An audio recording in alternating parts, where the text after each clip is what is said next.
celebration. I like football! Now here's your host, Culture Nuanez.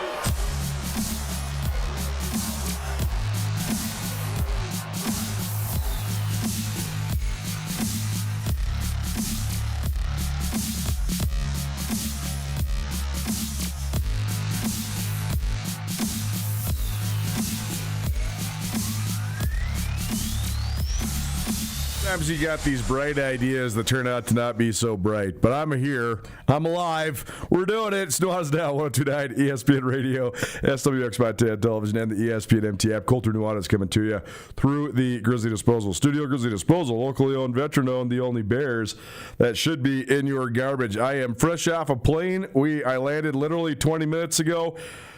If you are in western Montana, you know that it's cloudy and stormy and rainy. We flew through the eye of the storm. The plane was bouncing like I was on a roller coaster at the Western Montana Fair. So the longer I sit here in still not motion I will feel better as the show goes along.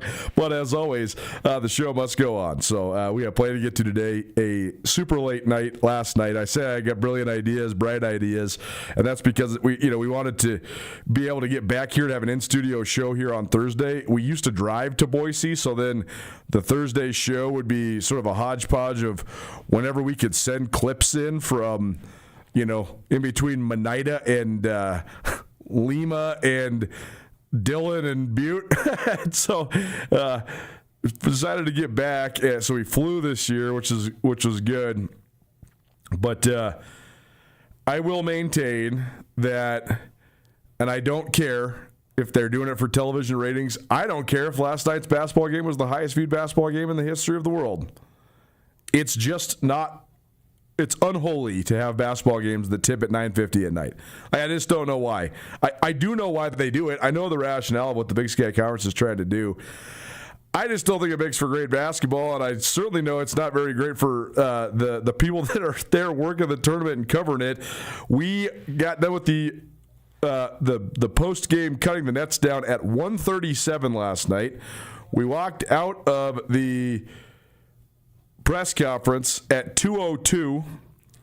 So then by the time you go and turn the press conference around, I haven't even written a word about the championship game yet because we had to turn around all the audio and video and all that sort of stuff. So anyways, I get they want to be the only basketball game on TV in the Big Sky Conference. We could do that by accomplishing that by playing the game at 9 a.m. instead of 10 p.m. Like, I get it. You don't want to go heads up with the Pac-10 and the Pac, or I know the Pac-10 doesn't exist anymore. Whatever. The Big Ten, the ACC. You don't want to go heads up with those conferences. That's fine. Give me that game at 10 a.m. on a Wednesday, or how about like 1 o'clock in the afternoon on a Thursday? There's a lot of things you could do that isn't 10 p.m., but I digress. For the 14th time in the last 16 years, a school, at least a school from Montana, played in the championship game.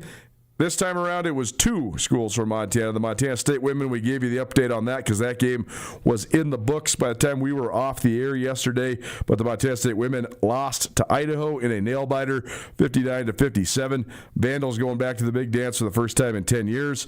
That then sparked what was an awesome crowd at Idaho Central Arena last night, and very partisan in favor of the Idaho Vandals men's basketball team. There was thousands of people there last night. It was certainly the best crowd they've ever had in Boise, and the vast majority of those folks were rooting on Idaho.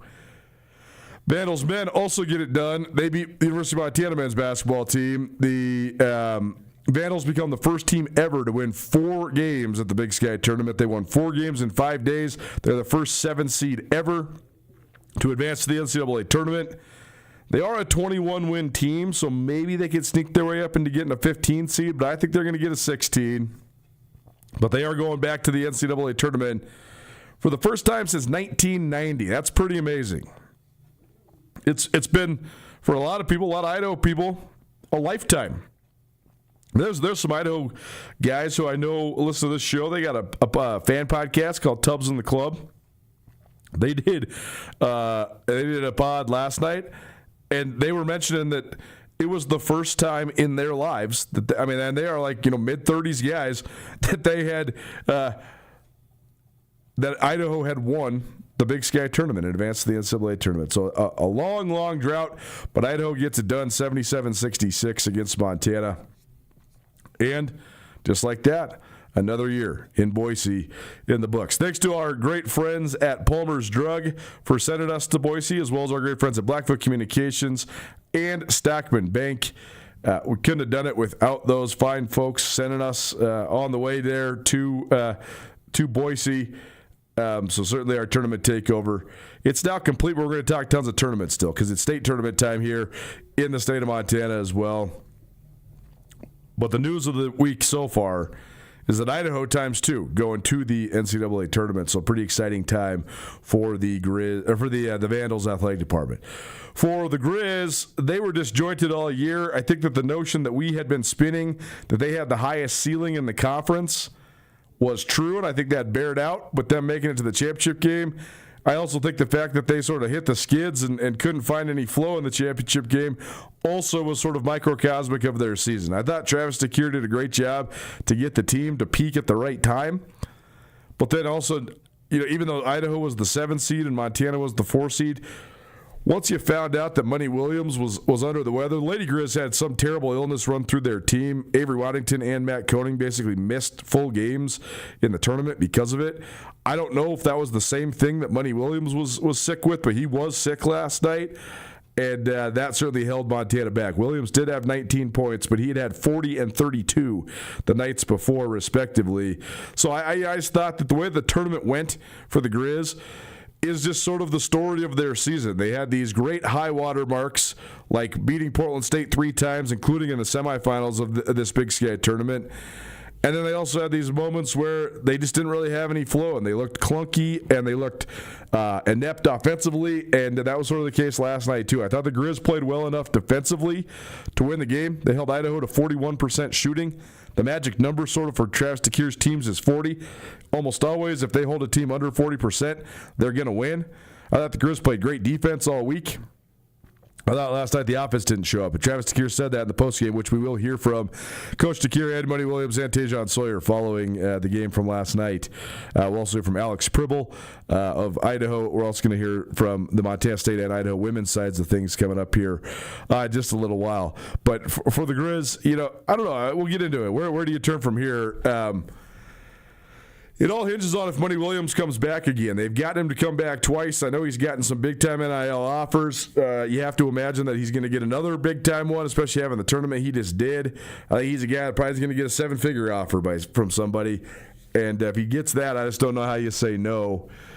So what happens with him, and then how do you sort of build the roster? If he leaves, what's the rebuild look like? If he stays, how do you surround him with the proper pieces? The Grizz do have some good young talent. I thought Kenyon Aguino had a great freshman year. I thought Tyler Thompson had a great redshirt freshman year. I thought Brooklyn Hicks really came on strong at the end of the year. I think Grant Kepley showed some flashes. I think he's a pretty up-and-down player, but I think that he showed some flashes, and he's a sophomore, so what's next with him? But it all just hinges on what's going on with Money. What's he going to do? On the women's side of things, Montana State was certainly devastated to lose that game in such close fashion, especially given the great year that they had. But Idaho seemed like a team of destiny. That's a pretty magical run that Arthur Morera just took the Vandals on. They're a 29-win team. Statistically, that's the greatest team in Idaho schools history. They set the record for wins in a single year, and they get back to the NCAA tournament for the first time in 10 years. They're riding an 18-game winning streak. So what seed do they get? Can they climb their way up onto that 12 seed line? I don't know. We'll certainly see. I think beating a team like Montana State, who's been in the top 70 in the net all year long, that helps Idaho's resume. The fact that they beat the Bobcats twice in the last month, that helps Idaho's seeding bid for sure. When it comes to Montana State, I think they're going to get a WNIT bid. I hope they do. They're a 25-win team. But in terms of what's next, I think they just got to move beyond the heartbreak of this year. But if they can bring everybody back, they don't have a senior on their roster. So if they can bring everybody back, they'll have their top 9 from their rotation locked and loaded. And that's going to make them a very, very – they will be the Big Sky preseason favorite next year by a long shot, you'd have to imagine. if they are able to bring everybody back. And you know, I think that they probably will, but I don't know. You just never know. This day and age. So we'll hear from Idaho women and Montana State women here in just a little while. But let's check in with what's going down around Class C and just around state tournaments from around the state of Montana. We're in Missoula here as we come to you through the Grizzly Disposal Studio. So we'll start out with Class C because that is the tournament that's going on right now here in the Garden City. It is a Prep Extra. It's probably presented by Vertical Raise. Vertical Raise, the elite online fundraising platform. You want the biggest checks for your high school sports organization. Visit verticalraise406.com. Couple games in the books. I think that we had 6 total games so far here in Class C because they got started yesterday. So there's a full day in the books before everybody else got started. I actually don't know why they do that, but because it's not like more teams from Class C make it, but they always start a day early, which that's fine. It is what it is. So yesterday, you had 4 games down at Dahlberg Arena, and then today you got some action as well. So here's what's been going down thus far here at the Class C tournament. Denton Geyser, Stanford, Geraldine, they are undefeated. They are the team to beat in the girls bracket, and they got it done. Boys were yesterday, and the girls tipped today. But Denton Geyser, Stanford, Geraldine, they beat Scobie 38-30. They will take on, looks like probably Chester Joplin Inverness. Chester Joplin Inverness is running away from West Yellowstone right now, up 20 going in the fourth quarter. We had CGI on the show yesterday. Jeff Safford caught up with their coach, so cool story there. Chester's doing well, and that should be a good matchup, DGSG versus CJI. Couple abbreviations for you there. Circle and Belt are going right now, and then Drummond and Millstone play later on tonight. Drummond probably the favorite from the West amongst Class C teams. Very Eastern and Northern heavy this year on the girls' side. But Drummond's the one that's sort of carrying the torch for teams out West. Boys bracket looks like this so far. Scobie boat races win at Grass Range, 71-45. Scobie lost in the divisional championship game. That was their first loss of the year. So they get back on the winning side. So good for them. I thought they were one of the primary contenders all year long, and that certainly is playing out so far. They'll play Belt. Belt beat West Yellowstone 62-53. Luster Christian, who's the only team that's beaten Scobie so far this year, they beat CJI 66-52. And Manhattan Christian, they stay red hot, and they win 41-35 over Roy Winifred. So your semifinals, or I guess your unbeaten second round, includes Scobie versus Belt at 6:30 tonight, and Luster Christian versus Manhattan Christian at 8 o'clock. Loser out from this morning. Win at Grass Range stayed alive. They beat West Yellowstone 65-54. CJI, they stay alive with the 49-47 win over Roy Winifred. So they both advance. Win at Grass Range will play the loser of Scobie and Belt in a loser-out game, and CJI will play the loser of Manhattan Christian and Luster Christian. Class C Spotlight probably presented in part by Valley Christian Schools. Valley Christian School has been supporting our Class C Spotlight all year long. Valley Christian School is in Missoula. They're the only Class C school in the Garden City. It's they continue to expand their enrollment and their opportunities, and it's certainly a cool thing that they got going on there. Really nice, cool people over there. So we appreciate them for helping us support Class C sports statewide, but also here specifically in Missoula with the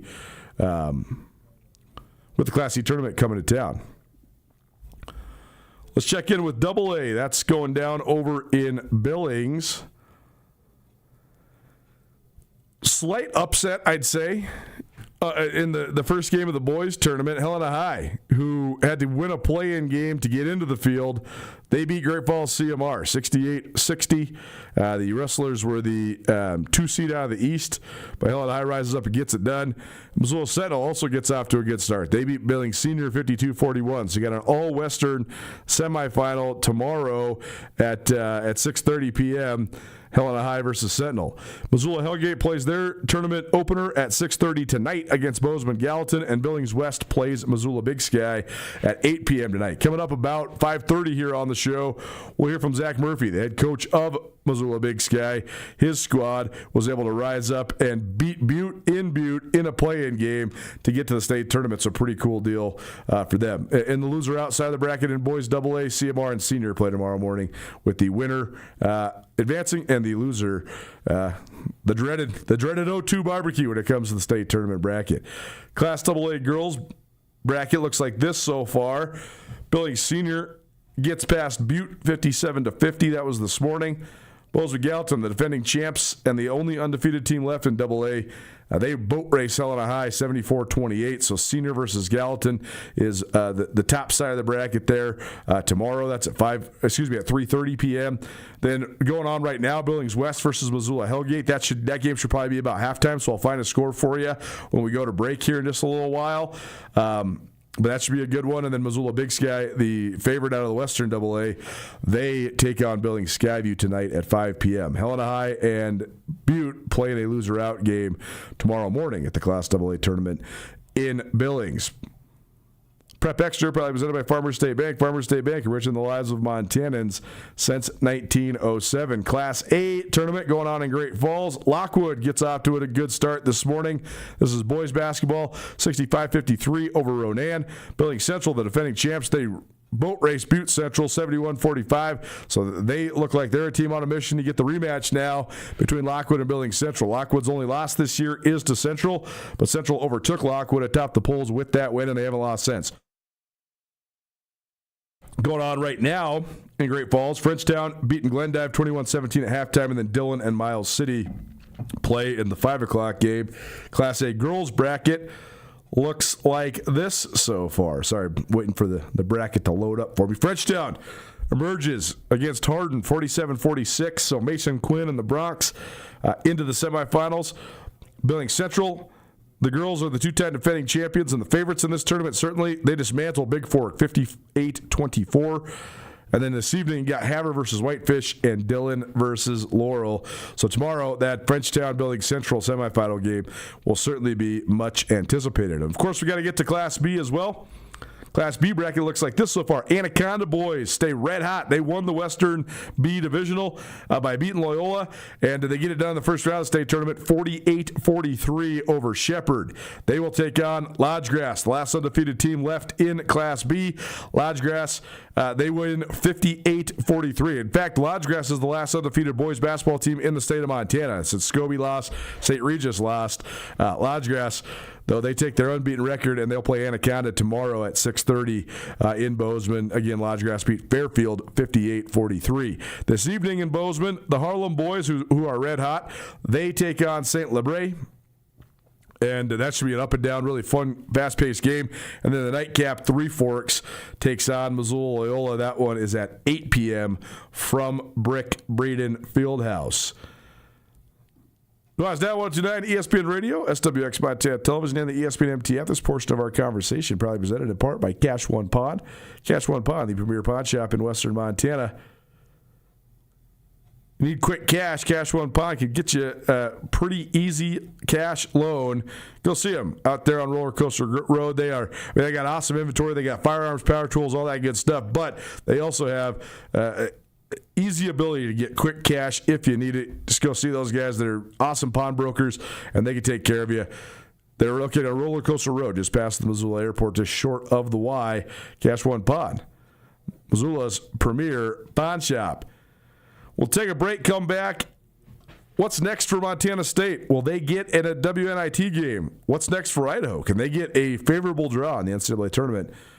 We'll recap a little bit more and hear from both sides of the Women's Big Sky Conference Championship. That's next. Don't change that dial. Keep it right here. 102.9 ESPN Radio.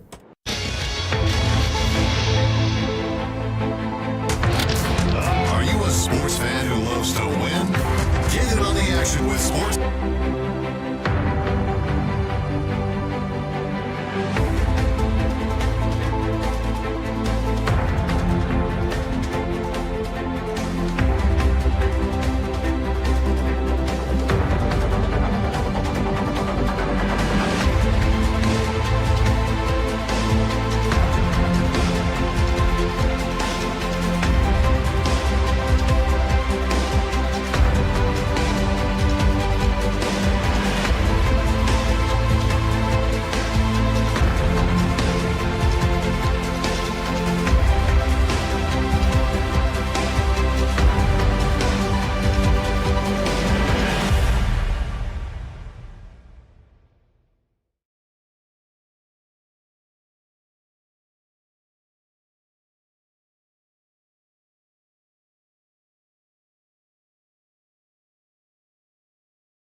DeMorris Buick GMC is ready to help you safely travel Montana's scenic roads in comfort and style. Stop by DeMorris today and test drive some outstanding SUVs. Right now, take advantage of closeout pricing on the uniquely designed and well-equipped 2024 Buick Encore GX with models starting at $28,895. Don't miss this opportunity. Go to demorris.com to preview our inventory of 2024 Buick Encores and then pay a visit to DeMorris Buick GMC on West Broadway in Missoula, your family-owned hometown dealership for over 60 years. It's easy to see why Montana is the treasure state. At the University of Montana, we look inside. We see an old truth with fresh eyes, that Montana's greatest treasure is its people. So whatever tomorrow brings, we meet it the only way we know how, with a mind for making.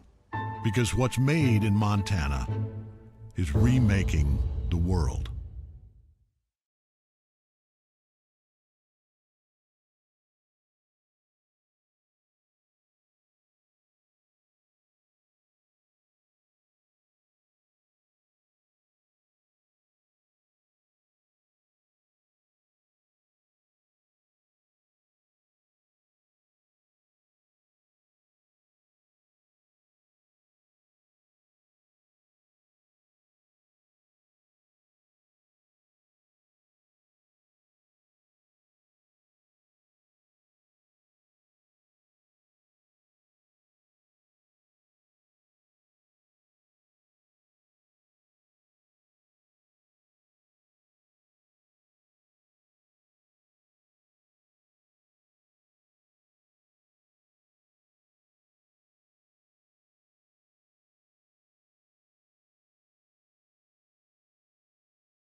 Williams also scored 19, giving him 91 for the week, the most ever at the Big Sky Tournament.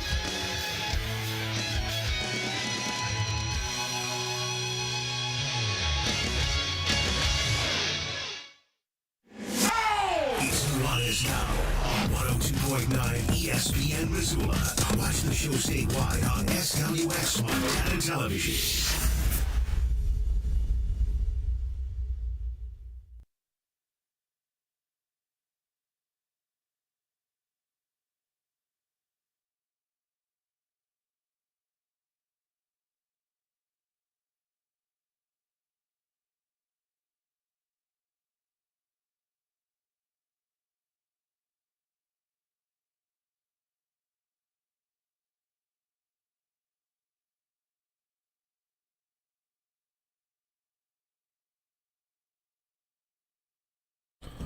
Welcome back. 1029 ESPN Radio, SWX Montana Television, and the ESPN MT app. Sunday Selection Sunday, so we will have our annual bracket challenge, which usually brings always hundreds and sometimes thousands of you guys out, which is awesome. You enter. Well, I'll make a group, a Nuanez Now group on the ESPN National Bracket Challenge. And then you can get entered in it. And obviously, if you have the best bracket in the country, you'll win some of those big ESPN national. I think like the grand prize, like a truck. Our prizes aren't as cool as that, but they're certainly cool, no doubt about it. So we'll have that group for you on Sunday after the selection show, and we'll pump it up Monday. But you got to remember, you only have those 4 days. By the time Thursday rolls around, you got to have your bracket in, because once the tournament starts, that is what it is. It's a Thursday. That means it's a Thirsty Thursday. Next week, we'll be doing a little Thirsty Thursday down at the press box. It'll be an NCAA tournament Thursday, because we will be hosting a watch party on behalf of Blackfoot Communications a week from today. So looking forward to that. I'll be hanging out down there all day watching games. We'll have a live Nuanez Now for you between 4 and 6 p.m. And Blackfoot Communications hosting a customer appreciation party in association with us and in association with the NCAA tournament. So that should certainly be fun. But Thirsty Thursday is probably presented by DraftWorks. We got a $25 gift card for you to DraftWorks Brewing. If you would like it, text us 406-888-1029. That's 406-888-1029. Idaho emerges in both men's and women's basketball. We're going to stick on the women's game for a minute. I think that Arthur Morera He's one of the best coaches in terms of the coalescing of talent combined with the X's and O's, the stuff he runs in games that I've seen in the Big Sky. I think he is a next level type of coach. I think he's a Power 4 quality coach. I don't know what sort of interest he'll get just because he is new. He's only been a head coach for 2 years there at Idaho. But, 29 wins is hard to deny. Taking an 18-game winning streak into the NCAA tournament, it's pretty hard to deny. He's from Brazil, which is not a hotbed of coaches. He's the only Division I coach, men's or women's basketball in the entire country that's from Brazil. So I don't know if that helps him or hurts him. He's also just like a very affable, chill, laid-back guy. He doesn't have like that Power 4 persona type that a lot of the coaches do. But in terms of his basketball stuff and his acumen, he's lights out, man. He's as good as I have seen men's or women's basketball in the Big Sky. I'm not kidding. I think he's one of the best, if not the best, in-game coach I have seen in the Big Sky. Which that's certainly saying something. So pretty cool for Idaho to get him after what was just a total calamity for a little while, right? Like John Newley gets forced out. He's one of the greatest coaches in school history. He'd been to the NCAA tournament, but he gets forced out. And they have to sort of rebuild. Carrie Amy was there for a year.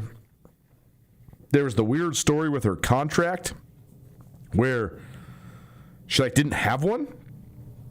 So going into year 2, she, as you would be right to want, she wanted one. But then that sort of caused this falling out, and then she just bolted and went to South Dakota. So that was super weird. And so they basically just didn't have a team for a minute. Because Amy left, all their players transferred. They had 2 players on the whole roster, 2. Marrera was an assistant. He takes it over. And I think people thought last year if Idaho was even somewhat competitive that would have been a win. Well, they were good last year. They got the 3 seed. They made it. They were in the big in the Big Sky tournament, but they lost to Lady Grizz. Got upset early, but they had there was an 18 or 19 win team last year, which set the stage then for this year. And this year they did a tremendous job. And Arthur Marrera deserves a ton of credit. On the Montana State side, I said this a couple days ago on the show, but they reset their own expectation. I think coming out of last year, when you're a 30-win team and you're a team that's potentially the greatest in the history of Montana State women's basketball, and you lose what you lost. Big Sky MVP Esmeralda Morales graduates. Mara Dykstra transfers to Michigan State. Natalie Picton transfers to Sac State. They had a whole bunch of roster overturned. KJ Lombardo graduated. Taylor Jansen graduated. So you have that roster turnover. You have a roster this year that isn't featuring Dylan Phillip because she's supposed to be like your stalwart veteran player, but she tore her knee last year and she was not able to make it back this year. And so you come into this year with no seniors on your roster. You're basically starting 2 freshmen and 2 sophomores. So you're thinking, okay, is this going to be a rebuild year? Sort of a year where you build for down the road. And not so fast. The Cat women were awesome. They had a quad 1 win over Colorado in the non-conference. They went 16-2 in league play. They were one of the most fun teams to watch in the country, forcing 26-something turnovers a game. Taylor Chirick goes from bench dynamo to MVP and Defensive Player of the Year in the league. Addison Harris goes from bench dynamo to first team all-conference. Jameson Phillip, as a true freshman, was nailed. Point early in the fourth quarter, which you think just drove that comeback to make it a 1-point game at one point? Well, obviously, you've got a sense of urgency with the situation at hand, and our kids are never out of a dogfight. I think we proved that ourselves yesterday. We've been down quite a bit. We came back against Colorado. We've had some other comebacks against Eastern. So this team, as long as there's some time on that clock, they're going to keep competing and battling.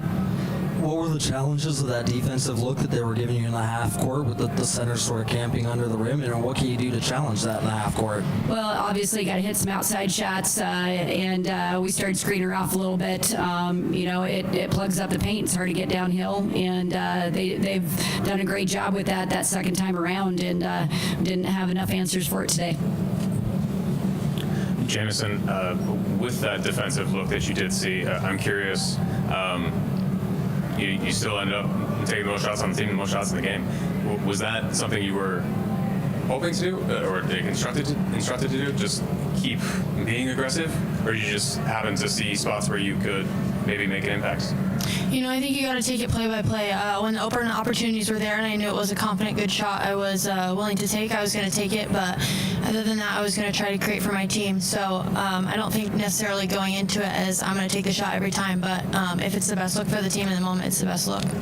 Join Town Pump's Pump It Up Rewards Plus program and never pay full price for fuel again. Save 5 cents on every gallon every day at any Town Pump across Montana. Plus, earn and redeem points on your favorite in-store items and get free stuff with our clubs. Stop in and pick up a rewards card. Download the Pump It Up Rewards Plus app today. Or visit townpump.com/rewards to register and start saving.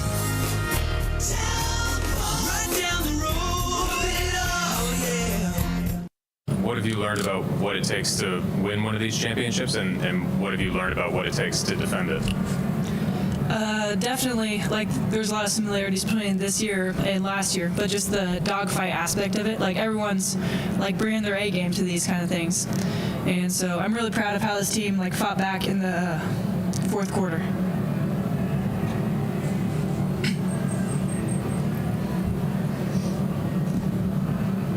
Coach, you briefly touched on your opening remarks, but just elaborate a little more, just what makes this team worthy of competing in the WNIT? Well, we have a quad one win. That alone, with our preseason schedule, is a very competitive preseason schedule that we had, with a road win on that plate. Also, I think our net rating. I think if you look at our net rating, our RPI, I haven't looked at it recently, but it's right there in the makings to give us a great shot of some postseason run. And it'd be great to even host, because I know our crowd would show up and give us a great atmosphere there. And just a question for the panel. Coach, you mentioned a 25-win season. Just reflecting on this season, how would you sum up this 25-26 campaign? Well, first of all, we're doing that with freshmen, sophomores, juniors, and part of the season we were down to 10 kids, and we've had a couple injuries that got removed early in the season, and this team continued to grow, continued to find ways to get better, and kids stepped up, and we threw them into the fire with that schedule at the beginning of the year, and they just kept getting better. They kept grinding. They're super hungry. They're going to continue to grow. That was the first time I think I've ever been in a locker room after, finish a Big Sky tournament on a loss and talking about everybody being able to come back. I think that's a huge excitement on our end, even though it doesn't sit really well right now. I'm just excited that we might have it. We better have an opportunity to play next week. Trish, what made that Idaho team so tough to beat this year, especially this afternoon? Well, the second time around, like I said, I'm Taylor Jarrett can get into the paint, Jameson can get in the paint, Bree can get into the paint, and when they plug it up, I think we just need to be more confident in taking some outside shots and getting them honest out there. I think that's really the biggest change of the second and third time that we've played them. First time, I felt like at our place we were getting downhill and our defense was a little bit more disruptive. Defensive effort here today. The effort's always pretty good, but didn't feel like we were as tight at the beginning of this game defensively as we were the first two games of the Big Sky tournament, but it showed up in the fourth, and a team like that's very dynamic. You got to be on all cylinders to start. Addison, if you guys do get a chance to play again, how much does that excite you, and how do you guys hope to take advantage of maybe another opportunity if you get it? Yeah, definitely. We have one of our four goals we set at the beginning of the season is to win in the postseason. And I don't think Montana State has ever won a game in the postseason, WNIT included. So just getting that opportunity to set history in that way, regardless that it's not in the NCAA tournament where we ultimately want to be, but still having the chance to set history as a Bobcat is meaningful. Coach, you touched on just the season as a whole, but I'm curious, when you guys gathered for the first time this year, taking a look at what you lost from last year and what you had coming back, did you guys exceed expectations this season, do you think? I think this program's in a place where these kids aren't feeling very good about today. I'll answer it that way. I think the expectation here is for us to find a way to advance and play in a postseason tournament. We'd obviously like to play in the NCAA tournaments, why we set up the preseason schedules the way we do. Our preseason schedule is competitive for a reason. It's to put a resume out there to show that this team is worthy and that we could represent this Big Sky Conference really. Trish Bidford, Addison Harris, Jameson Phillip here on Nuanez Now. Idaho going back to the Big Dance. You gotta love the story. Arthur Moreira has young ladies from all over the world on his roster. They have girls from Brazil. They have girls from Spain. It's funny, they I think that they speak 3 different languages at their practices because they sometimes, the Brazilian gals and Arthur Moreira, who's from Sao Paulo, Brazil, they all speak Portuguese. Then they have a couple other gals that are from Spain, so they speak Spanish, and then of course you have all the American gals that speak English, and the people that also all the Brazilians also speak English, as you're going to hear. Deborah Dos Santos, who's one of their Brazilians, she speaks great English. But it's just such a mixing pot, right? This is what makes college sports great. Like, I know there's a lot of stuff that's not great about college sports right now, but this is what is great. And the transfer portal has been demonized and vilified. But if you do it right, and if you do it like Idaho, look at what you can do. In 2 years, you can turn it around and have the best season in your program's history. A jovial group of Vandals following their 2-point win over Montana State in the Big Sky Tournament Championship game yesterday afternoon. So, I want to give a lot of credit to Montana State. What Trish has done with that program, it's unbelievable. They, for 2 years in a row, they've been a powerhouse in our conference. And I made the analogy last time I was here that when I was in the WCC, when I was in San Francisco, I kept chasing Gonzaga, and I never got it. But the reason we were this good is because they pushed us to be this good.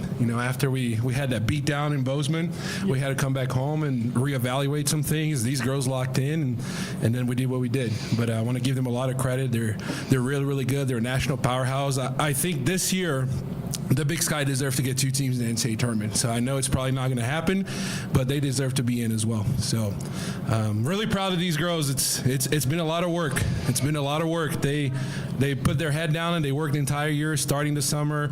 We had a lot of girls coming back from injury. Deb tore her ACL like 14 months ago. It was January of last year.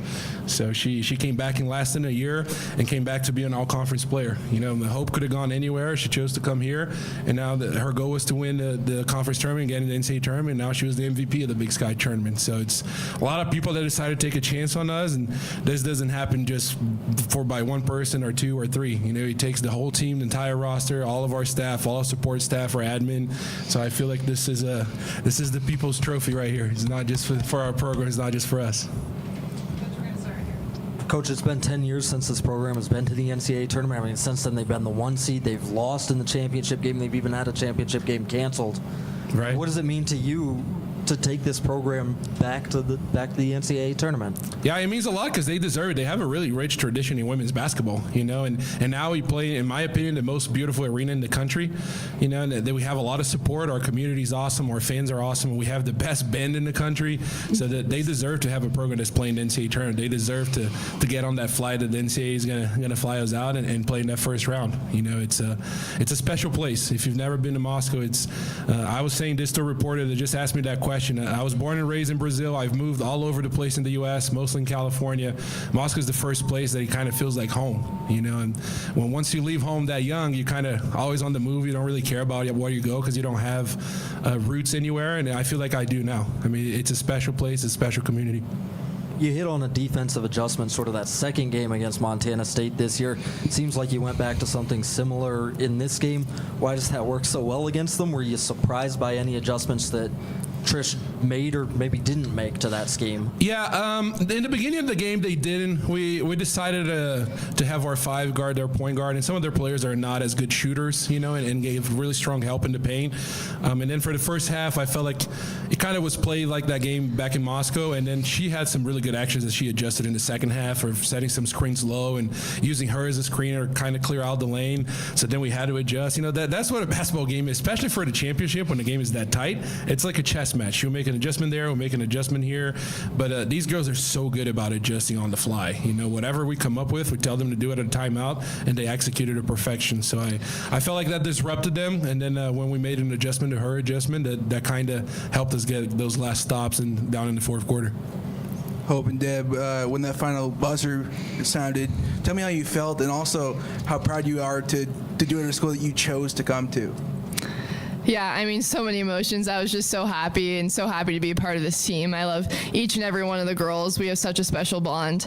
I mean, on the bus right here, we all paint our nails the same color. Like, we just all love each other so much and want to do everything together. And I feel like that was the motto of the game. At times when we couldn't score, we just knew we had to come together and get stops. And that was kind of the name of the game. And yeah, I couldn't be more proud of everyone, the fans. Thank you so much for supporting us. And to our seniors, I love them so much, but we're not done. Still keep it trucking. But yeah, they're so special to this program and couldn't do it without any of the staff or the girls. Yeah, definitely. I mean, I'm definitely proud of everybody. Like Arthur say, everybody decided to make like some sacrifice to come here, you know. And since the beginning, we had this goal. We stay focused until the end, you know. And we got all those 2 trophies, you know. We got it done. I mean, I'm definitely happy for everything. I definitely, oh my God, I didn't want to cry. But of course, oh my God, sorry. But I'm really, really, really happy and proud of these girls, you know.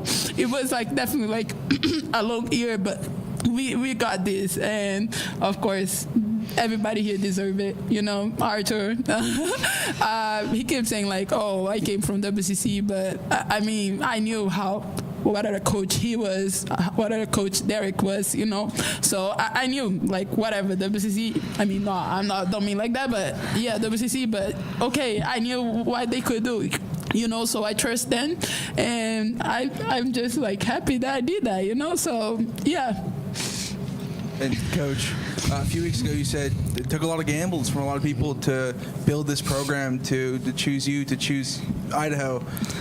It's safe to say those gambles paid off. And tell me how it felt to, I guess, build this program from the ground up just 2 years ago to going to the NCAA tournament now.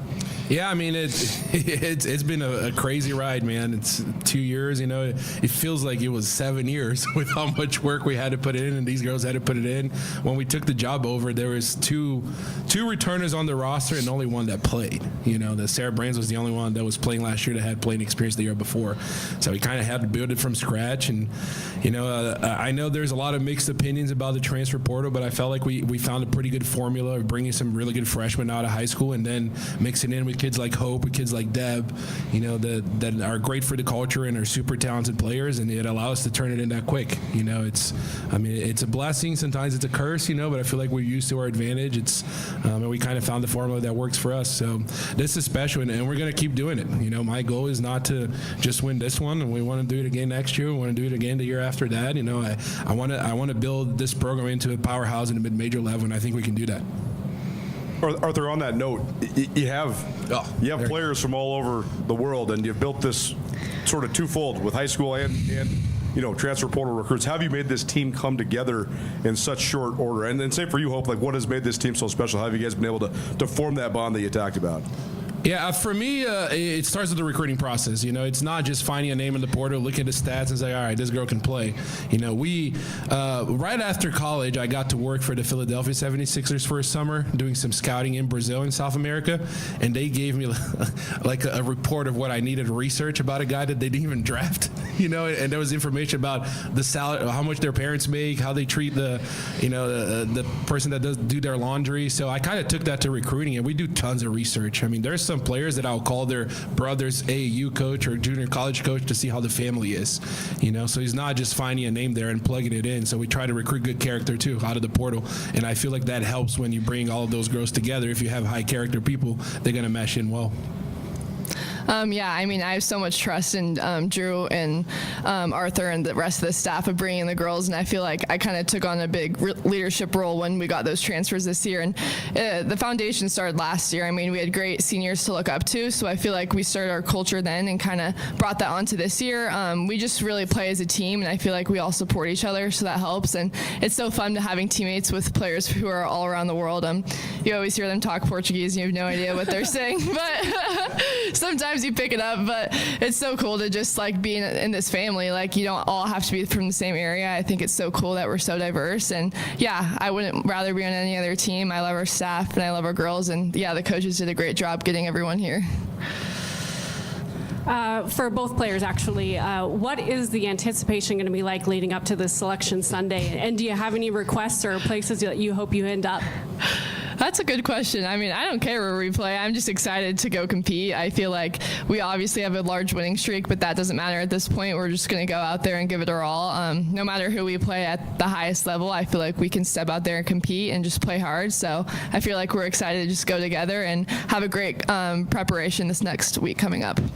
Yeah, for sure. I mean, going into the NCAA tournament is not something that everybody can do, you know. So that's already like a big thing for us. So whoever team we're playing, okay, like we're just gonna go and play, you know.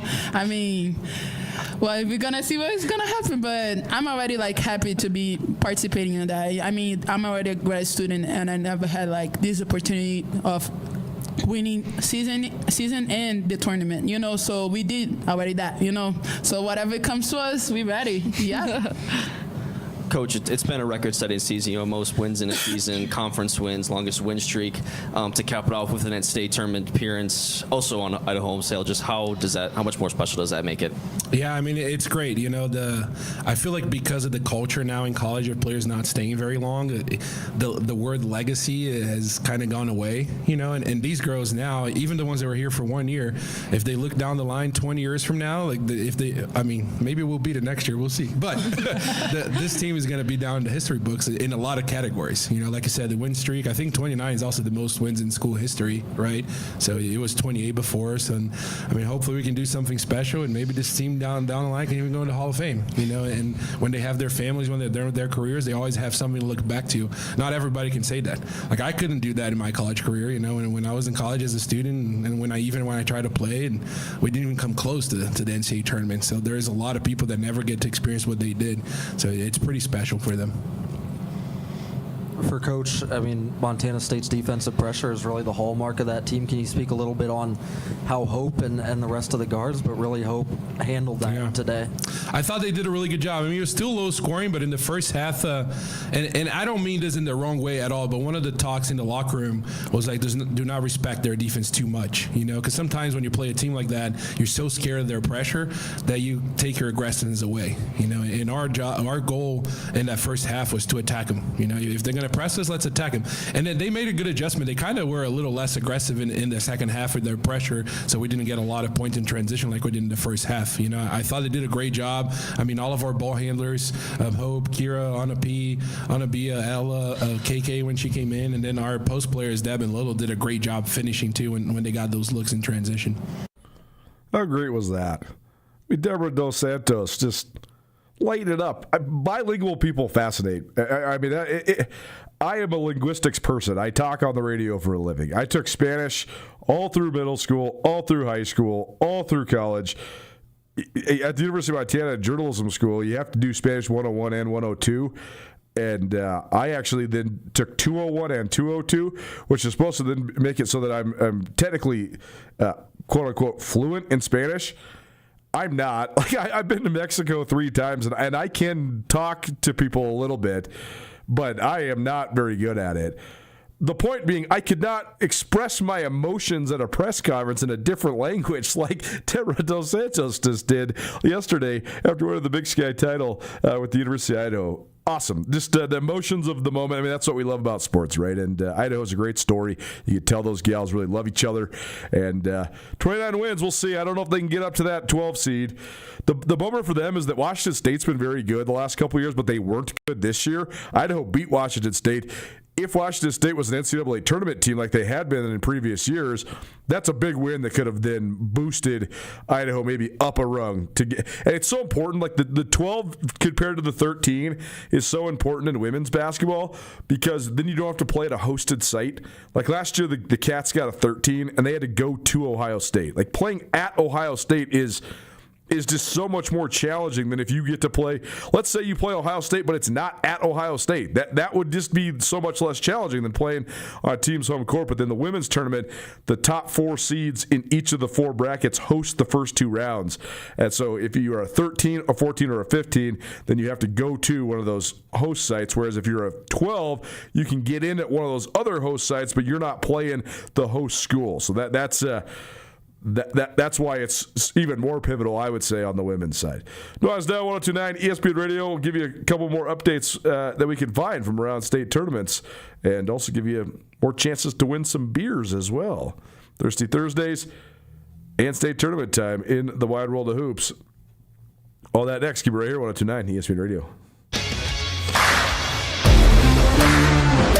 Press Box is the place to watch all your favorite sports. In the heart of this country, Press Box has great food and drinks, from happy hour and lunch specials every weekend. Don't forget, Press Box has the best happy hour in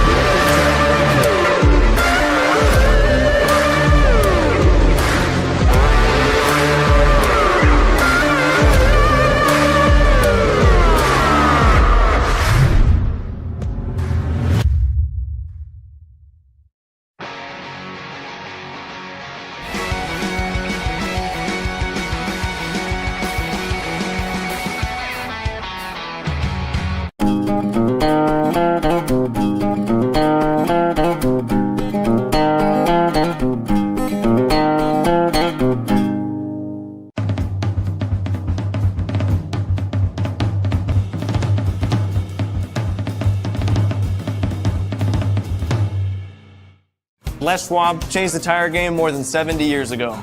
Today, we still believe you should get more from less. Like more hustle, less hassle. More of the best service around, less of the runaround. Because we include America's best tire warranty in every tire we sell. So you get more unbeatable warranty, less charging you extra. It's why we're more than proud to say, you get more from less.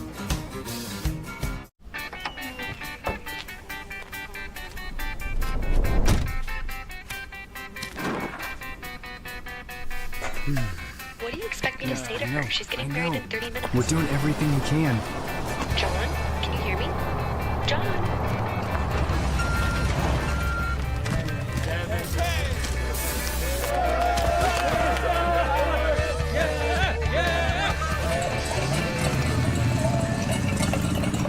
Mountain Town Vacation Rental Management, your local partner for vacation rental success. We provide a fully customized hosting experience tailored to your needs and goals. Your home is listed on every major site, helping you maximize visibility and bookings. And our local team is available 24/7 to handle guest needs and booking inquiries. Let us take the stress out of managing your vacation home. Contact us today at mountaintownvrm.com or give us a call at 406-369-3080.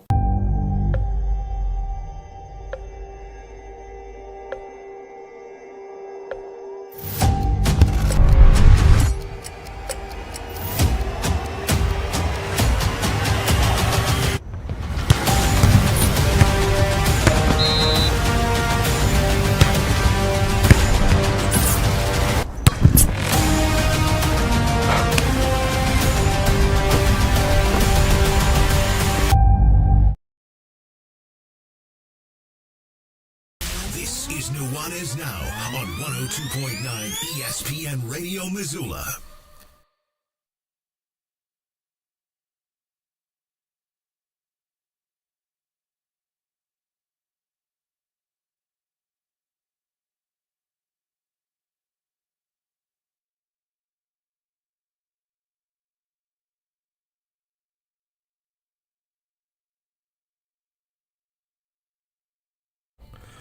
Welcome back. 102.9 ESPN Radio, SWX by 10 television, and the ESPN MT app. Colter Nuanez coming to you through the Grizzly Disposal Studio. Grizzly Disposal, locally owned, veteran-owned, and the only Bears that should be in your garbage. Scrolling along the Twitter machine, watching some highlights from the state tournaments. I always say this time of year, but great job by everybody out there that's working in the Montana media right now. It is... I'm not going to say it's a thankless job because there is some thanks that go along with it, and certainly we can't complain. We watch sports for a living, so that's it's pretty fun.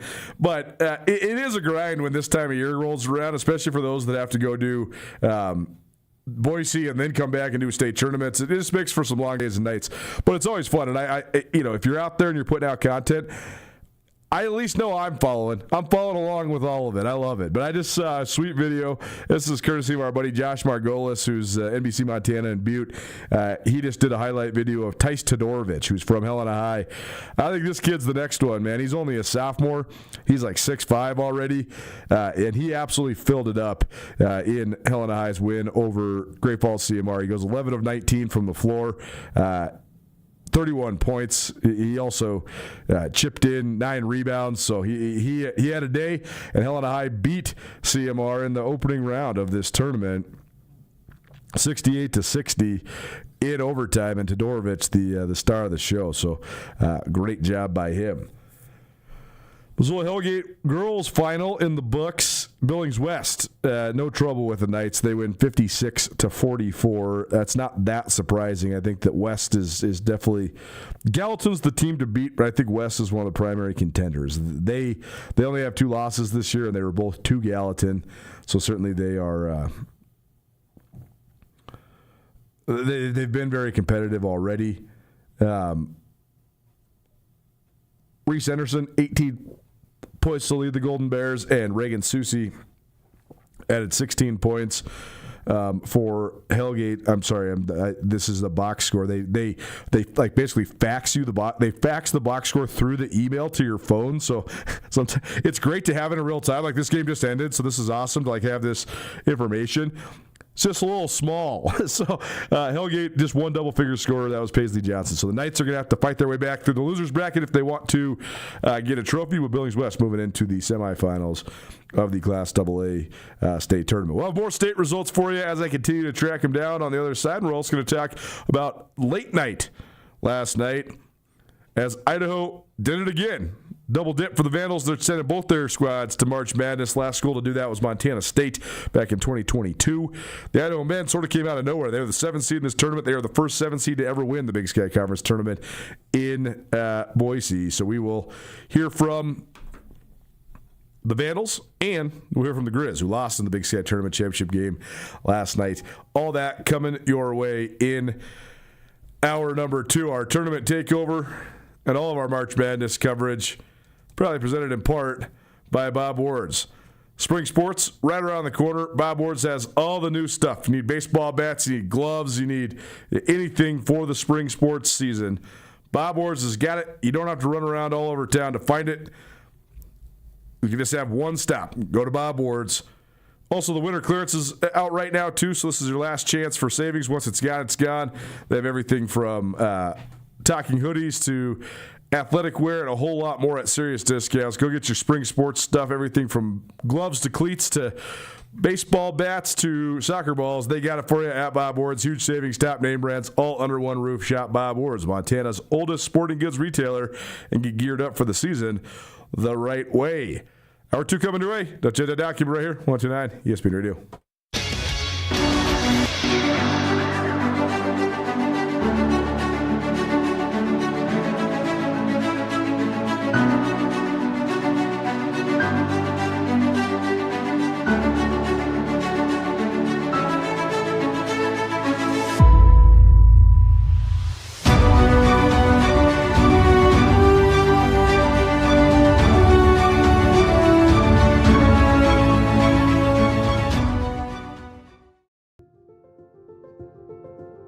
Life can change in an instant.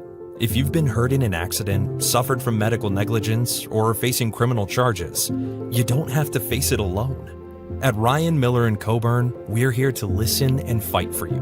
We're your neighbors, traveling across Montana to stand by your side as your link to justice. Real people, real help, right here in Montana. Ryan Miller & Coburn, your Montana attorneys. DeMorris Buick GMC is ready to help you safely travel Montana's scenic roads in comfort and style. Stop by DeMorris today and test drive some outstanding SUVs. Right now, take advantage of closeout pricing on the exceptionally designed 2024 Buick Envision with models starting at $39,795. Don't miss this opportunity. Go to DeMorris.com to preview our inventory of 2024 Buick Envisions and then pay a visit to DeMorris Buick GMC on West Broadway in Missoula, your family-owned hometown dealership for over 60 years.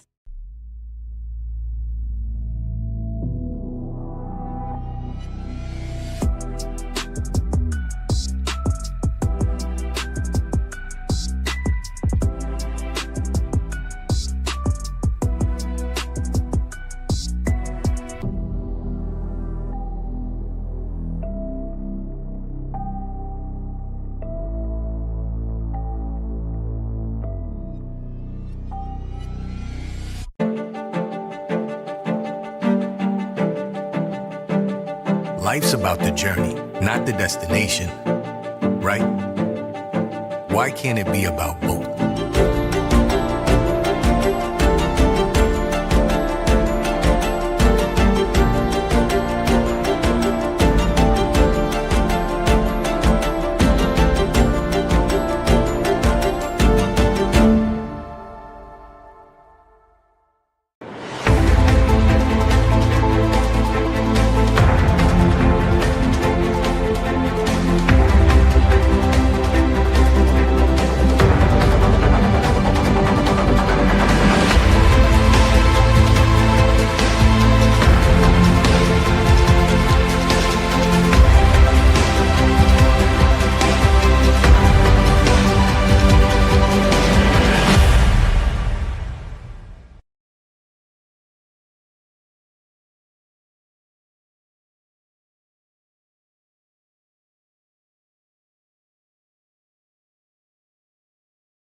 MVP. I just don't think that the MVP should come from the team that loses the title game. The MVP should have been Isaiah Brickner. He had 23 points and 10 rebounds in the title game. He was the player of the tournament for Idaho. He was the one that led them to new heights. And so it's a bummer that we didn't get a vote in it. We didn't get to do the women. The women's tournament was coming down the wire. The championship game was coming out while we were live on Nuanez Now. And then, when it's done, you got a 3-hour gap where you're trying to get all your women's content out so that you can then concentrate on the men's game. Oh, by the way, you got to eat some food at some point, too. Anyway, it's not making excuses. I just thought it was too bad we didn't get our votes in. And who knows if it would have swung it one way or the other. But congratulations to Buddy Williams for setting that record and for being the Big Sky Tournament MVP. Now, what's next for Money? That will be the big question for the Grizz all offseason long. Certainly when you get there, even if it was a little bit of exceeding expectation, and you get there and you don't win, it's disappointing. The Grizz have just two seniors, Tajon Sawyer and Trey Taylor. Sawyer, Money Williams, and Travis DeCure, following Montana's loss to Idaho in the Big Sky Tournament Championship game. These are always the tough ones. I probably don't have all the answers that you're looking for in the situation. At the end of the day, Idaho, they wanted it. They won 4 games. And so, for a team that plays on Saturday to get to Wednesday, tells you how much a team wants it and how well they were playing up to this point. We knew they were playing good ball. Going into it, I think we had a good game plan. When we executed on defense, we got stops. We held them to 40%. So if you tell me we'd hold them to 40%, I tell you we generate enough offense to outscore them. Unfortunately, we left our offense in the locker room. We just weren't crisp with execution. Really didn't get the shots or in rhythm the way we normally would. And I think that really is what caught up with us the most. Coach, would you say that that's what happened in the second half because it was a 1-point game coming out of the locker room? No, I felt like it was that the entire game. We scrapped to go into the locker room with a 1-point lead. We got all the loose balls, the long rebounds. We got in transition. We scrapped ourselves to a 1-point lead. We came out of the locker room, we never really fixed our offense, and I don't feel like we scrapped the same way we did in the first half.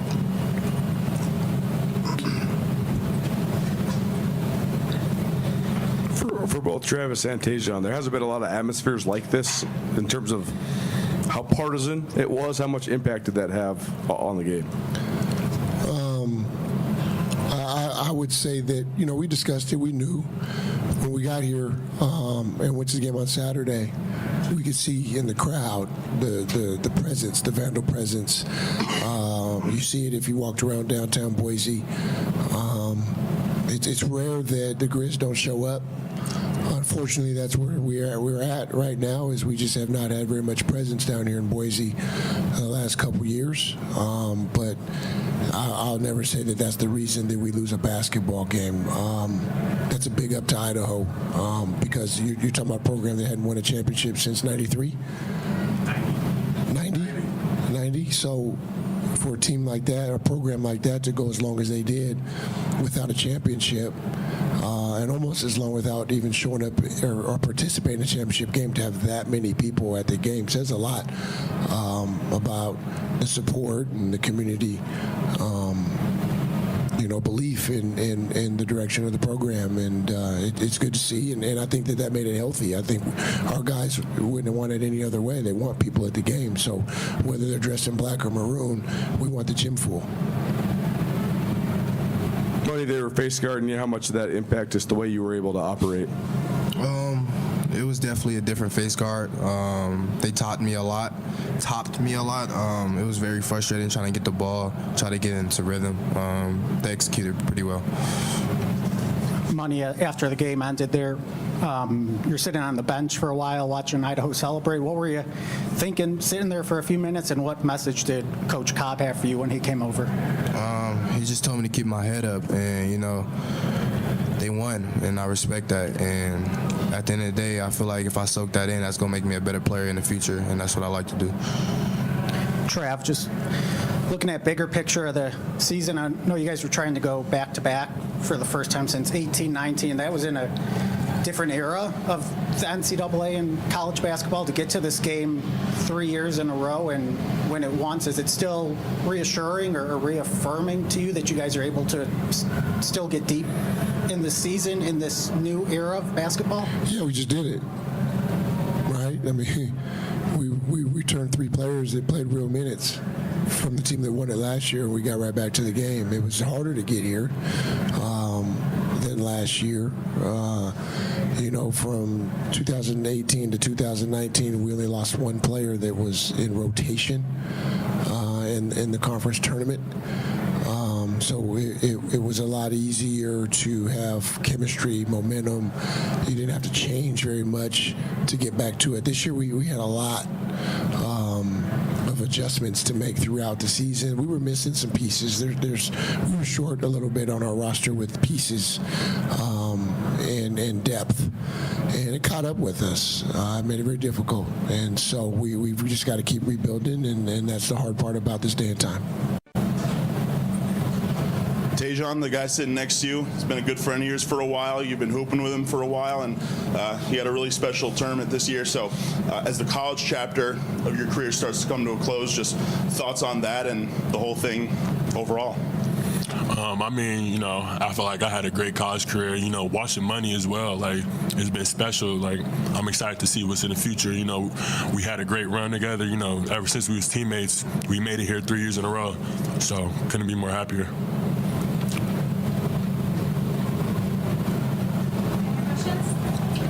Appreciate you guys. Oh, 1 second. Right here with Greg.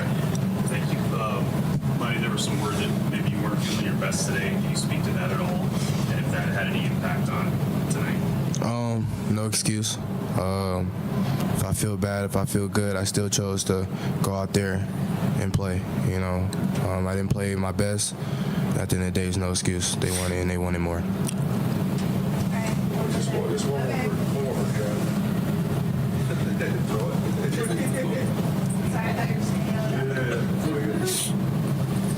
Trevor, talked just about the ups and downs of this team, but they had a nice upswing to get to this championship game. So what can you say about these guys' effort to close out the season? That's what makes this group special, right? I made sure just now in the locker room that, I had a quick hug from every individual in the program. And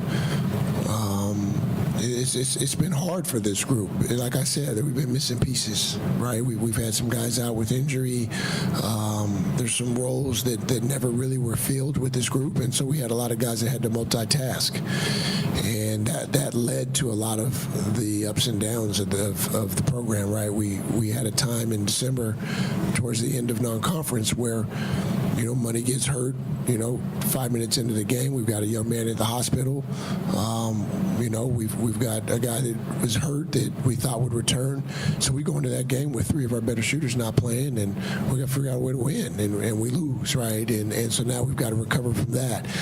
And the loss at home to Eastern Washington was tough on this group because they felt like they had built some momentum. And, we had 2 or 3 times this year where we had to sit down in the locker room and have a heart-to-heart conversation. And it was players to coaches, coaches to players, players to players, coaches to coaches. And that's what makes this group special is they all can look each other in the eye. They can look us in the eye. We can look them in the eye and be honest about what we need from one another to be successful. And that's what this is about. And I think people lose sight of that because the way young men move right now in athletics, that it's very hard to coach and be honest.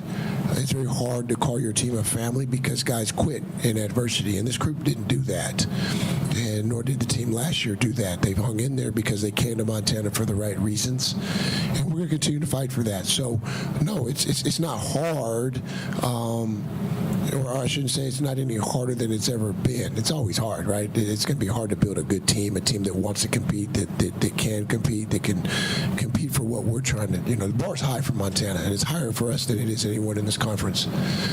Because the hard part for us is we don't get to come in 10th place. A 11th place, 9th place, and everybody say it's okay, pat you on the back, and wait 3 years to get back to the top 4. We have to do it every year, and this is the only program that hasn't done it in 12 years, right? And it's not me, it's the kids. And I say that because we have guys in the locker room that want to win. They come to Montana for all the right reasons, and it makes it a selfless program. And that's what makes our job fun and a lot easier than it is for most places. So we're going to continue to do that. It was hard this year, but it's going to be hard next year and the year after that. And I'm up for the fight, and I enjoy the fight.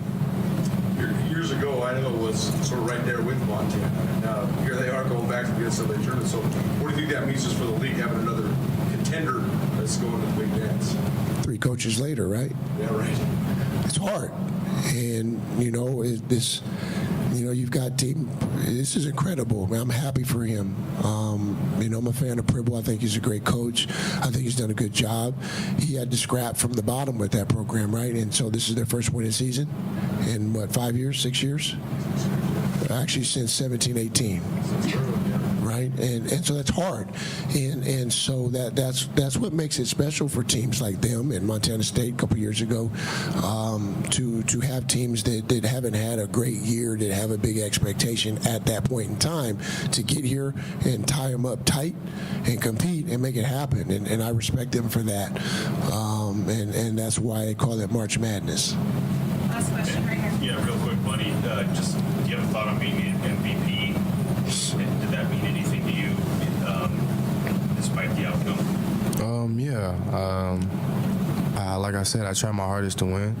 Try my hardest to give the young guys the experience that I had last year. It sucks that we didn't win it all, but getting MVP is still a big accomplishment for me. Appreciate those guys. I mean, that's 2 o'clock in the morning by the time we're asking these guys these questions. So, I mean, you could tell Travis DeCuire at the same time impassioned by his effort, his team's effort, and also disappointed because they were right there. They were knocking on the door, and the team did go through a lot this year, and they had a lot of ups and downs. And just have a lot of respect for Coach DeCuire. You get to know people pretty well when you cover them for this long. I mean, he's been there 12 years. So we've had hundreds of interviews and hundreds of more conversations, before practice or whatever, just shooting the breeze. And Montana's really, really lucky to have him. He's a hell of a coach, and his staff does a great job. They're invested not only in the program, but they're invested in the community. And would have been big time for Montana if they got over the top with that specific team. Idaho did get over the top, and that's also a heck of a story. And Alex Pribble, also a heck of a coach. Here's Pribble with a couple of his best players following Idaho's 77-66 win over the Grizz in the Big Sky Tournament Championship game last night. It was a really, really special day for our athletic department. This was the vision 3 years ago when we took over the program, was to build a program that we could be proud of, that was competing for championships, and that did it the right way. We have extremely high character young men. And so, to add a championship to some of the other GPA records and community service things they're doing, it just makes this come full circle. It's a group of guys that, every day they show up and they work hard. They trust the process. They get better. We had a lot of adversity this year, and I think we learned the lessons that we needed to through that adversity. Without that adversity, we would not have been here today. So, Coach DeCuire and the Montana team is, they're the perennial powerhouses of this league. They do a great job. And we said, we can't be the champions until you knock off the champions, and that means beating Montana. And I think found a way to do it tonight, and just really proud of our group. Yeah, Coach. First time going dance since 1990. Tell me what it means to do it with this team.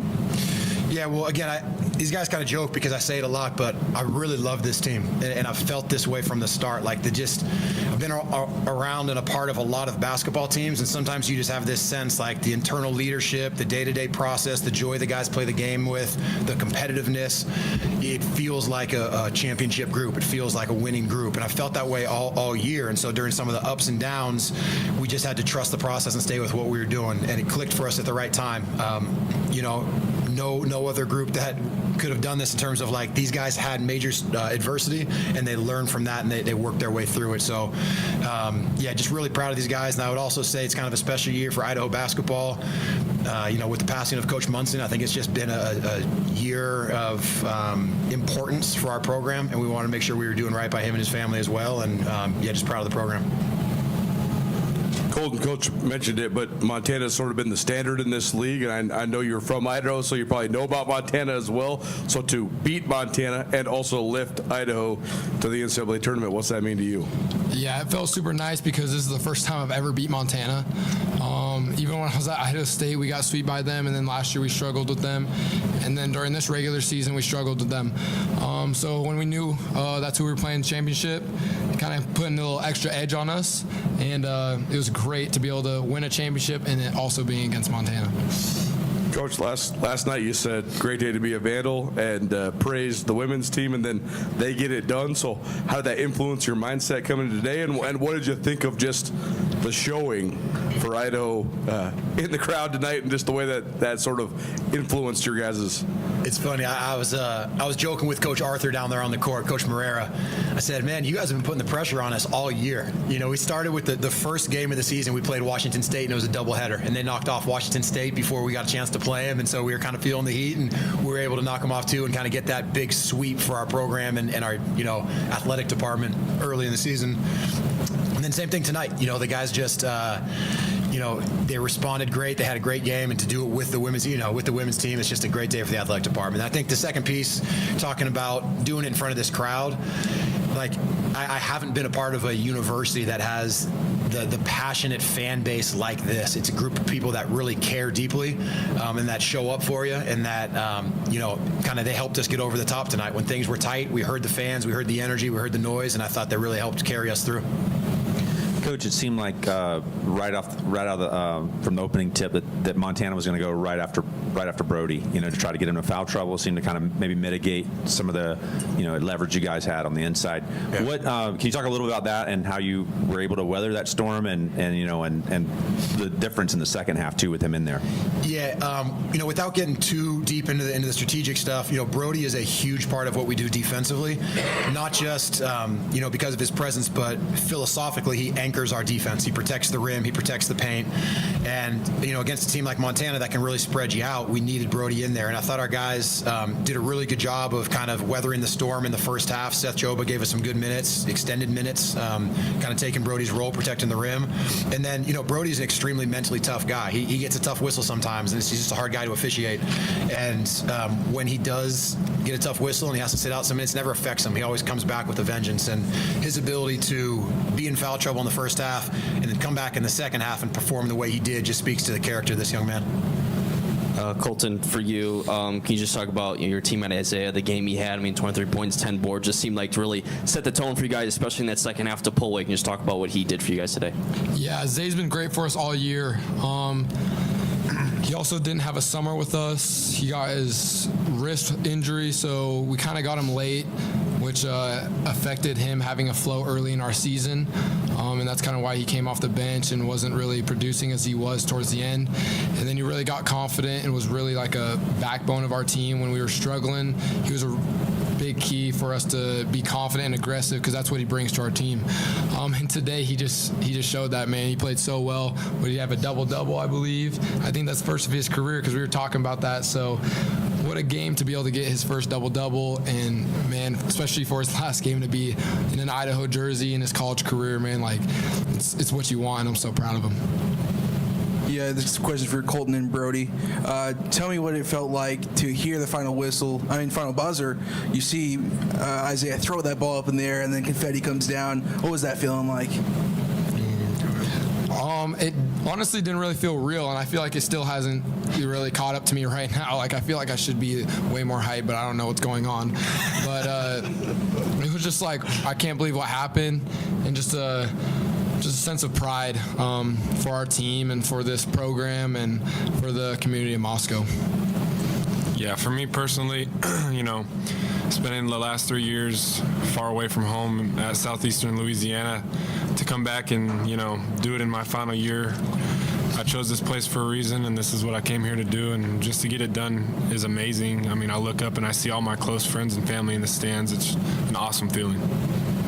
Coach, can you talk a little about what Brickner was able to do for you guys tonight? 23 points, I think it was his third highest point total of the season, and getting a double-double as well. I mean, what was he doing that was so effective, for you guys? Yeah, he was a huge spark for us. He did a great job attacking the rim. He's a guy that when he attacks the rim and he gets into the paint, he causes defenses a lot of problems, and he did a great job with that. So his aggressiveness offensively, getting to the free throw line was really important for us. And then the other side of it is Isaiah brought a spark that you see from an experienced guy. What I mean by that is every timeout, every huddle, I heard Isaiah sitting there saying, "Fellas, we're the better team. Just keep playing, keep performing. We're the better team." And I think he was just trying to add to that belief and make sure that his teammates were still locked in and still believing in what we were capable of doing. So, that's what you hope when you put a team together of experienced guys like Isaiah and Brody. It really it steadies the ship, and we needed that tonight. Coach, you guys dominated the glass today, 13 boards to their 3 offensive boards that led to you guys having 14 second chance points. Just watching them throughout the tournament and then just knowing from games from the regular season, were there things that you saw from past games against them and that you thought like, hey, we can crash the boards and we can win this glass battle? Yeah, it didn't have to do with Montana as much. We talked about how many people they were crashing and what we need to do on the defensive glass. It's more about our identity. We want to be a physical team this year. We want to crash the glass extremely hard. Brody's a hard guy to box out when he's down in the trenches, and I thought we did a really good job, dominating the glass and creating a possession advantage. It's an important part of what we do, important part of the identity of this team. And last I looked, we were 6th in the nation in defensive rebounding percentage. So our ability to kind of again win that possession differential on the glass is really important.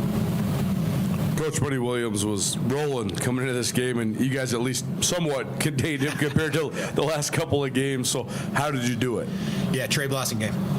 Trey Blasting game. He's a kid that we really, really need. His value to this team is hard to express, and his ability to just lock in defensively and take a guy like Money out of the game for big stretches, because it was just about limiting his touches, and Trey Blastingame did a great job with that. We matched Trey's minutes with Money's as much as we could, and Trey was just denying him and trying to limit his touches, because every time Money touched the ball, he's a hard guy to stop, especially with the other guys that can shoot the ball. The way they spread the court, Coach DeCure puts them in good positions, so we really just had to keep the ball out of his hands, and I thought Trey did a great job with that tonight.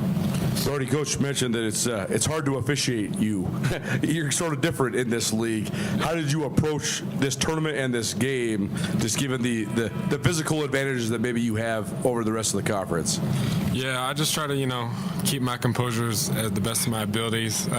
Sometimes in the heat of the moment, get a little frustrated with the officials, but, I got to stay to myself and, keep giving positive energy to my team and do whatever I can, even if I'm on the bench, to help my team.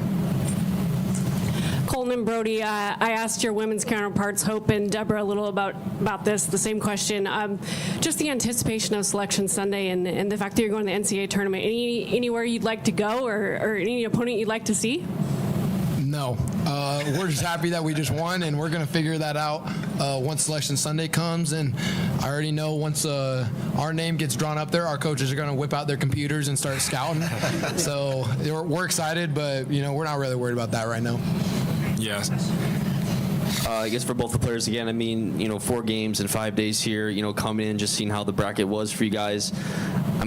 Just what did you guys think about coming in and how much belief you had that you could reach this stage and win the tournament? Yeah, I think, our last game of the regular season, winning at Eastern was a crucial piece to all of this, just getting some momentum coming into the tournament. And then just the way that the bracket set up, we knew we liked our chances and we liked our path, and we just stayed to it one game at a time and eventually got it done. So. First time since 1990, Idaho Vandals going to the NCAA tournament. Nuanez Now March tonight, ESPN Radio Tournament Takeover, presented by Stockman Bank. When you bank with Stockman, you receive personalized customer service, and your phone call is always answered by a live person. Their highly skilled and personable staff is dedicated to making it easy for you for any and all of your financial needs. Stockman Bank in Montana, only in Montana, and they plan on keeping it that way. Stockman Bank, Montana's brand of banking. More state tournament. Plus, Zach Murphy, the head coach of the Big Sky Eagles. Next, keep it right here, 102.9 ESPN Radio.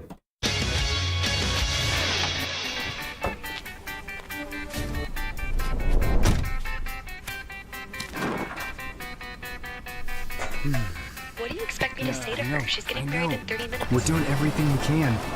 John, can you hear me? John.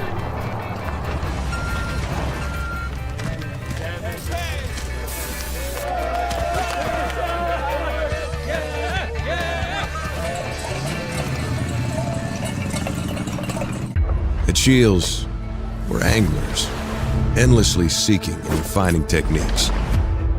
We're hunters and storytellers, because we've been out there. We're experts that put products and gear to the test, so we can share that knowledge with you. At Shields, we understand your outdoor journey and the path you're on, because we walk it too, every step of the way. Shields, right there with you. Mountain Town Vacation Rental Management, your local partner for vacation rental success. We provide a fully customized hosting experience tailored to your needs and goals. Your home is listed on every major site, helping you maximize visibility and bookings. And our local team is available 24/7 to handle guest needs and booking inquiries. Let us take the stress out of managing your vacation home. Contact us today at mountaintownvrm.com or give us a call at 406-369-3080.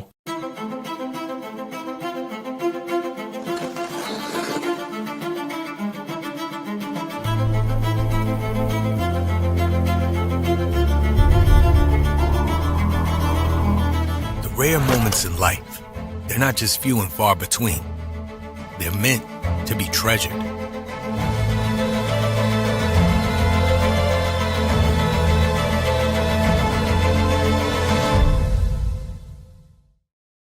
Bring the whole family to the Stone of Accord for a wonderful brunch.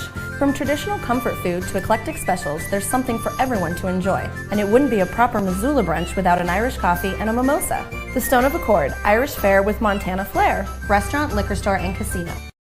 At the Stone of Accord, we use the freshest ingredients to create our homemade traditional Irish classics, fresh salads, and creative specials. Come enjoy our warm, family-friendly atmosphere. The Stone of Accord, Irish fare with Montana flair. Restaurant, liquor store, and casino.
Lost to Billings West earlier today. The Big Sky girls are playing currently against Billings Skyview. The Sentinel boys won, and they are moving on as well. Hellgate boys play later tonight. The Big Sky boys play the nightcap this evening. Jeff Safford caught up with the Big Sky Eagles after their thrilling win in Butte to get to the state tournament. Big Sky plays West at 8 p.m. Jeff Safford helps preview the game. Recording this on a Wednesday afternoon, rolling down the highway for the Class AA high school basketball tournament. Getting you ready for it on 102.9 ESPN Radio, the ESPN MT app, SWX Montana. Don't forget about that ESPN YouTube page. Visiting with a squad that was able to pull a big upset to get themselves to the Class AA state basketball tournament. The Missoula Big Sky Eagles, the number 4 seed, were able to get through a play-in game against Butte on the road to make the tournament. They will take on Billings West in the first round of the Class AA tournament at the Metra in Billings. Head coach of the Eagles with us here, Zach Murphy. Zach, know you'll be seeing a lot of I-90 in the coming hours, talking to us as you roll on down towards Billings. Yes, sir. Thank you, Jeff, for having me on. We just loaded up on the bus, and we're getting ready for a 6-hour bus ride over to Billings. We got a nice pit stop at my alma mater at MSU. We're going to get some shots up in the Brick Breeden and make our way to Billings. Sounds like a good way to break the trip up. I myself doing a lot of travel with baseball in the summertime with the Paddleheads, of course the Billings Mustangs, a part of the Pioneer League. I know that drive well. It seems like I always stop at the Rocker truck stop there in Butte, America. That might be another place to check out. Yeah, we've stopped occasionally. We'll get some Subway or a snack in Rocker, but with us trying to get some shots up, we'll stop for about an hour or two in Bozeman. Now, thinking a little bit deeper about it, you're able to pull that big upset against Butte. We'll get to that game a little bit as we roll here. But yourself as a Big Sky alum, what does it mean to you to bring this team to the state tournament? It means everything to me. I think I talked about it after the game. For me, coaching is about the community, and Big Sky is a community that I have such a respect for. When I was a young coach, they came to me and gave me this head job saying, we want you to lead our program, and that's really meant a lot to me. So for us to see this kind of success, it's just for the community. It's the parents, it's the players, it's the future Eagles. You know, it brings me a lot of joy to just see a happy community, and that's what keeps me motivated and putting my time in is Big Sky deserves this. They deserve a coach that's going to give them everything they got, and that's what I'm trying to do. And these boys have bought into it, and they respect what it means to wear the blue and gold. So we just love this community, and we're so happy to have this opportunity to represent our school at the highest level. Now, to get to this point, you had to get through the Butte Bulldogs on the road in front of their home crowd, a team that finished the season at 15-4, also a squad that defeated you twice during the regular season, but you're able to turn that all on its head with a double-digit win there in the mining city. What were the keys to getting that job done? Yeah, I think we knew early in the season that we had a lot of talent this year on our roster, but what came with that was we had to figure out who we were. So early in the year, we knew there were going to be some struggles and we were going to take some lumps, but we had to figure out what's our lineup, who are our starters, what's our rotation, and how are we going to succeed to the best of our ability. And then I would say as we started to figure that out over the last month or two, month and a half of the season, we started playing some of our best ball because we figured out what's going to help us succeed and how are we going to succeed. And then we talked about the way we ended our year was a true gauntlet. We had to play Sentinel, the number 1 team in the state. We had to play Hellgate, the number 2 team in the state, and Butte, the number 3 team in the state. And we said that's exactly what we want going into tournament time. We don't want easy games. We want to be challenged because if we plan on going to the tournament, that's who we're going to play. You know, we played Sentinel really tough in a crosstown game. We were able to go across town and beat Hellgate at Hellgate. And then our last game against Butte was a unique one, knowing we were going to play them the next week. So we really just made sure to kind of roll it out, don't show anything special, but get a look at who they are.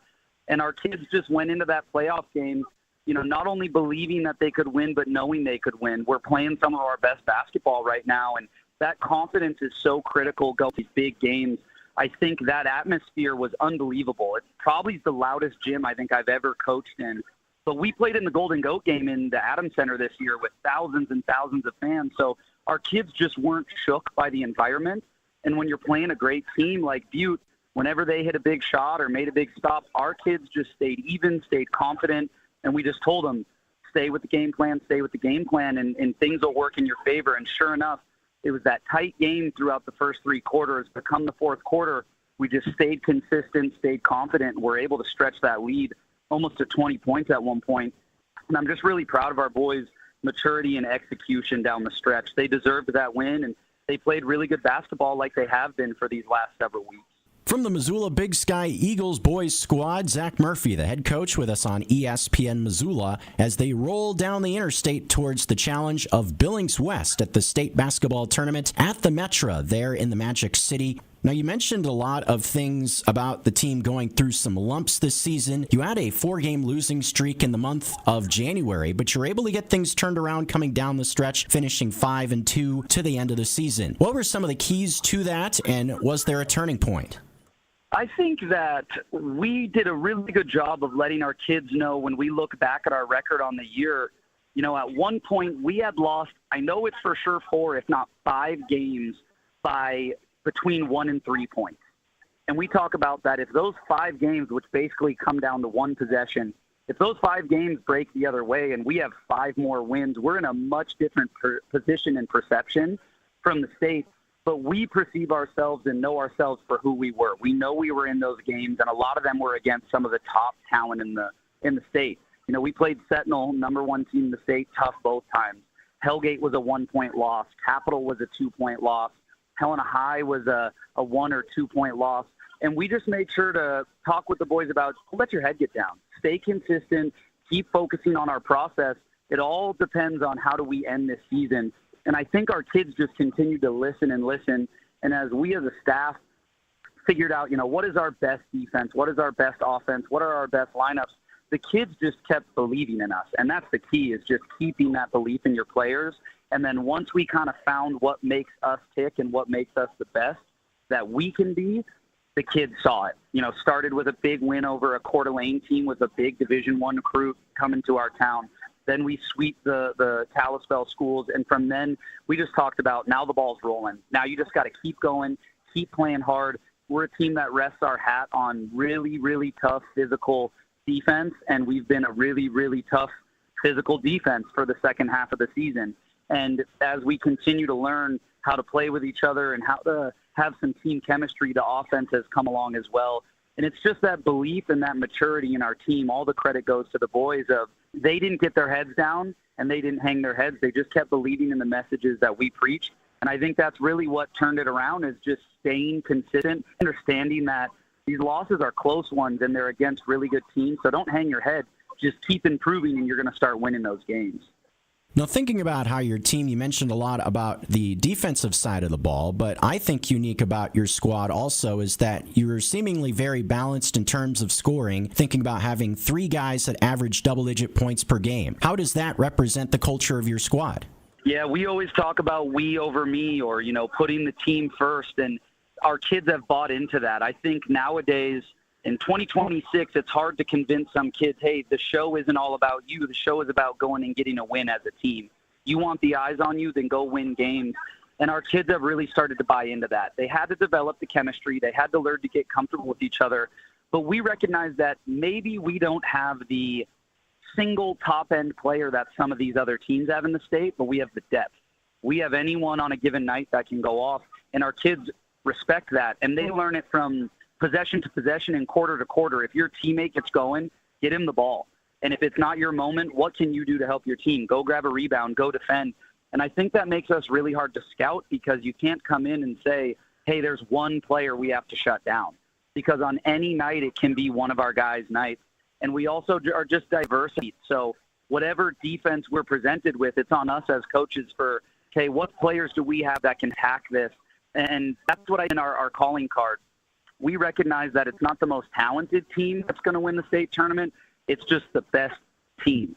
It matters the chemistry, the belief in each other, and focusing on the only stat that matters to us is winning. The rest of it will take care of itself.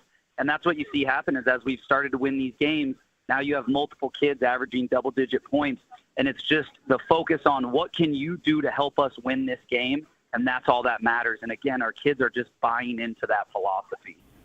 And thinking about it from a Missoula Big Sky basketball period standpoint, how cool is it that also, not to be left out, the Missoula Big Sky girls squad is also headed to the state tournament. They're the #1 seed out of the West. They'll be taking on Billings Skyview in their first game at state. How awesome is it to think that both teams at Missoula Big Sky will be representing Missoula, the school, everything else at the state tournament?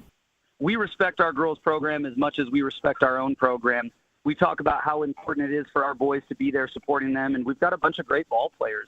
Our girls are #1 in the West, and they deserve it. So they're going over there trying to make some noise and bring back a trophy like they did last year. It's great to be together.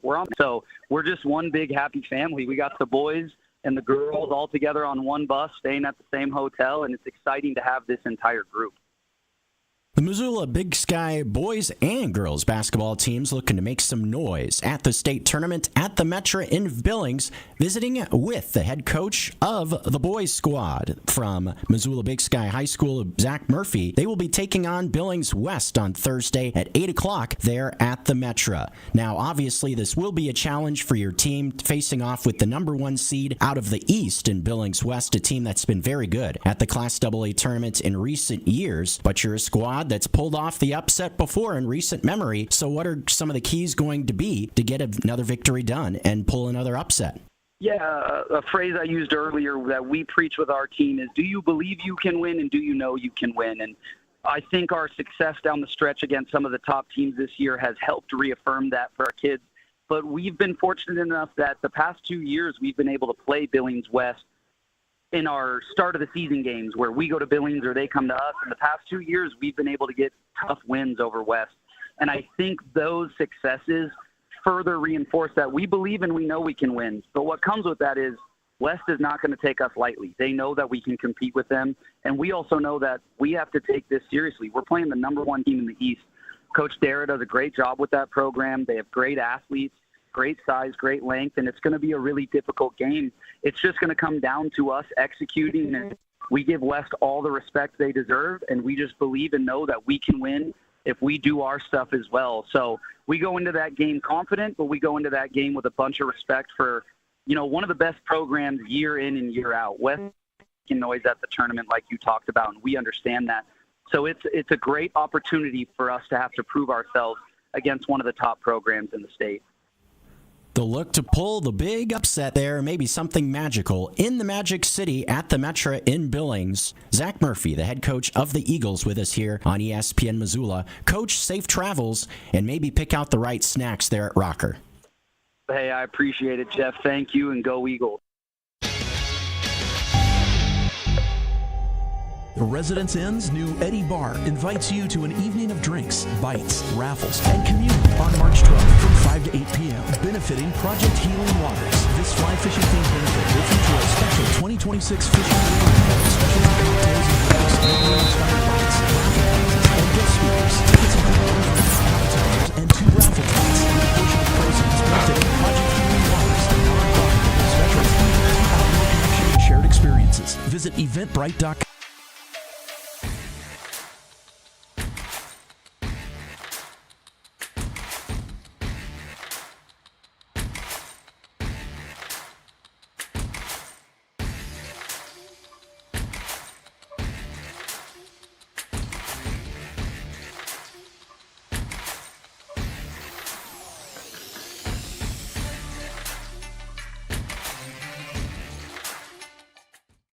Bring the whole family to the Stone of Accord for a wonderful brunch. From traditional comfort food to eclectic specials, there's something for everyone to enjoy. And it wouldn't be a proper Missoula brunch without an Irish coffee and a mimosa. The Stone of Accord, Irish fare with Montana flair. Restaurant, liquor store, and casino. At the Stone of Accord, we use the freshest ingredients to create our homemade traditional Irish classics, fresh salads, and creative specials. Come enjoy our warm, family-friendly atmosphere. The Stone of Accord, Irish fare with Montana flair. Restaurant, liquor store, and casino. Access to Montana's great backyard is the best part of being a Grizzly. At the University of Montana, our classrooms are the mountain peaks, river valleys, and never-ending plains of the Big Sky Country. We provide students with the hands-on training to protect and enjoy hunting, conservation, and stewardship. launches the careers of outdoor leaders so that they can protect our traditions and ensure they are passed down for future generations. Because what's made in Montana is remaking the world. Why would any business let you use their product and give you 365 days of reassurance? Mattress Firm does because they believe in their mattresses. Save on top brands like Nectar, Tempur-Pedic, Beautyrest, Serta, Stearns & Foster, and others. Mattress Firm carries $149 mattresses all the way up to the luxury Purple Rejuvenate Premier. 0% in payments as low as $39 a month, along with 365 days of reassurance. See why Mattress Firm is Montana's best place to find the sleep you deserve. Mattress Firm, where it's easy to get a great night's sleep.